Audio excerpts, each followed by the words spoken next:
প্রিয় দর্শক বন্ধুরা, আসসালামু আলাইকুম ওয়া রাহমাতুল্লাহ। আজকে আমি আপনাদের মাঝে আয়াতুল কুরসি পাঠের বিশেষ ফজিলত সম্পর্কে কিছু আলোচনা করার চেষ্টা করব। আয়াতুল কুরসি হলো পবিত্র কোরআনের সূরা আল বাকারার 255 নম্বর আয়াত। এটি কোরআনের সর্বশ্রেষ্ঠ আয়াত, যা আল্লাহর একাত্মবাদ, অসীম ক্ষমতা ও সার্বভৌমত্বের পরিচয় তুলে ধরা হয়েছে। তার ফজিলত হলো যেমন জান্নাত লাভ করা। প্রতি ফজর নামাজের পর আয়াতুল কুরসি পাঠকারী ব্যক্তির জান্নাতে প্রবেশ করার পথে একমাত্র মৃত্যু ছাড়া তার কোনো বাধা থাকবে না। শয়তান থেকে সুরক্ষা, যেমন ঘুমানোর আগে এই আয়াত পাঠ করলে আল্লাহ তাআলা একজন ফেরেশতা নিযুক্ত করেন, যিনি সকাল পর্যন্ত শয়তান ও অন্যান্য অনিষ্ট থেকে পাহারা দেন। মহানবী হযরত মুহাম্মদ সাল্লাল্লাহু আলাইহি ওয়াসাল্লাম এই আয়াতটিকে পুরো কোরআনের সর্বশ্রেষ্ঠ মর্যাদাপূর্ণ আয়াত হিসাবে ঘোষণা দিয়েছেন। সুবহানাল্লাহ। আয়াতুল কুরসি পাঠ করলে আত্মার শান্তি ও নিরাপত্তা পাওয়া যায়। সকাল সন্ধ্যায় ও ঘর থেকে বের হওয়ার সময় এটি পাঠ করলে সারাদিন আল্লাহর বিশেষ হেফাজত ও মনের ভেতর প্রশান্তি লাভ হয়। আমি এখন আয়াতগুলো তেলাওয়াত করে তার অর্থ বলছি, আপনারাও এভাবে শিখে নেবেন।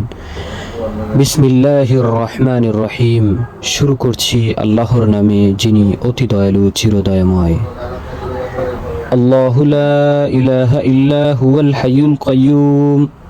আল্লাহ ছাড়া কোনো উপাস্য নেই, তিনি চিরঞ্জীব, যার মৃত্যু নেই এবং সমস্ত কায়নাতের ধারক ও নিয়ন্ত্রক।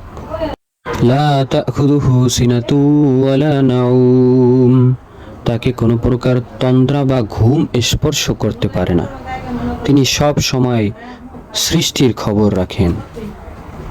লাহু মা ফিস সামাওয়াতি ওয়া মা ফিল আরদ।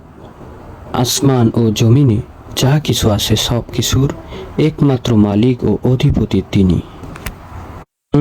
যাল্লাযী ইয়াশফাউ ইনদাহু ইল্লা বিইযনিহি।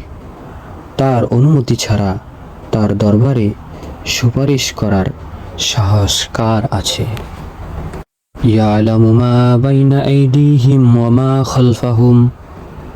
বান্দার সামনের ও পেছনের, অর্থাৎ অতীত, বর্তমান ও ভবিষ্যতের সব খবর তিনি রাখেন। লা ইউহিতুনা বিশাইইম মিন ইলমিহি ইল্লা বিমা শাআ। আল্লাহর ইচ্ছাকৃত জ্ঞান ছাড়া তার জ্ঞানের সামান্য অংশ কেউ আয়ত্ত করতে পারে না। ওয়াসিআ কুরসিয়্যুহুস সামাওয়াতি ওয়াল আরদ। তার কুরসি বা আসন আসমান ও জমিনে পরিবেষ্টন করে আছে। ওয়ালা ইয়াউদুহু হিফযুহুমা ওয়া হুয়াল আলিয়্যুল আযীম। আসমান ও জমিন রক্ষা করা তার জন্য কোনো কষ্টকর বা ক্লান্তিকর নয়, তিনি সুমহান ও সর্বশ্রেষ্ঠ।